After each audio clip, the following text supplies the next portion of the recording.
Hello everyone मैले आज daily routine सबै भ्याएर बिहान अलि लेट भयो जस्तो भयो है बट लाइक म एकदम टाइमिङमै उठेको रहेछु अनि त्यसपछि मर्निङ रुटिनमा मैले बाथिङ गरेँ अनि त्यसपछि sadhana with exercise dancing everything I did होइन अनि त्यसपछि मैले सबै गरेपछि मैले एज अ ब्रेकफास्ट गरेर स्यालोन कुदेँ स्यालोनमा गएर मैले सबै क्लिनहरू गरेपछि मैले स्यालोनमा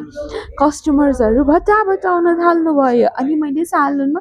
अब कस्टमरलाई त नाइ कसरी भन्ने म पनि रेडी भइसकेको थिएँ अनि सो मैले आज पेडिक्योर फेसियल्स अनि मेनिक्योर्स अनि हेयर ट्रिटमेन्ट अनि त्यसपछि हेयर स्पाहरू पनि गरेँ जो कि अहिले मेरो हेयर स्पा भनेको बेस्ट सेलिङमा परिरहेको छ सर्भिसमा जस्तै 99% मैले हेयर फल कन्ट्रोल पनि गरिदिइरहेको छु होइन एज गरिदिइरहेको छु भन्नाले पनि जस्ट मबाट भइरहेछ एज अ प्रोसेसले त्यसरी गरिरहेको छ अनि अब साथसाथै अब के भने नि अनि त्यसपछि मलाई एज अ मेरो फ्रेन्ड आएको थियो जसले चाहिँ अस्ति सर्भिस लिइसकेको थियो अनि आज फेरि आएर मलाई चेक गर्न आएको अरे कि लाइक म स्यालोनमा छ कि नै भनेर अनि त्यसपछि मजाले उसले मलाई के भने I just want have a momo अनि मैले मोमो पनि माई क्याबिनबाट अर्डर गरिदिएँ अनि त्यसपछि अब फास्टमा आइहाल्ने हो तर त्यो साथसाथै मलाई लाफिङ खान मन थियो बट म लाफिङ खान त गएँ तर के गरेँ भने लाफिङ खाएन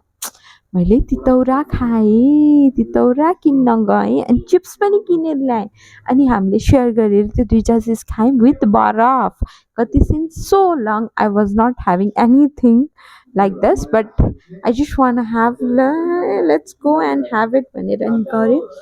अनि त्यसपछि थाहा छ तपाईँहरूलाई के भएको and we were talking a lot about the how to get into the marriage relationship and how to make perfect marriage. Do we can be able to make them beautiful? I don't know, but hopefully yes. And त्यति साथसाथै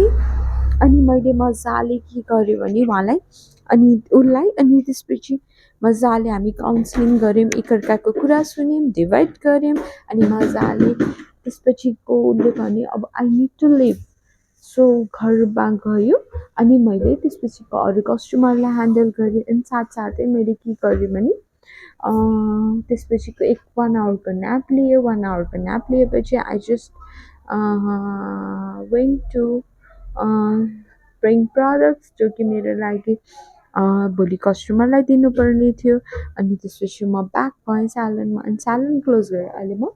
video तपाईँहरूको लागि बनाउनलाई आइरहेको छु कि आज day 1मा के भयो त थ्याङ्क्स फर वाचिङ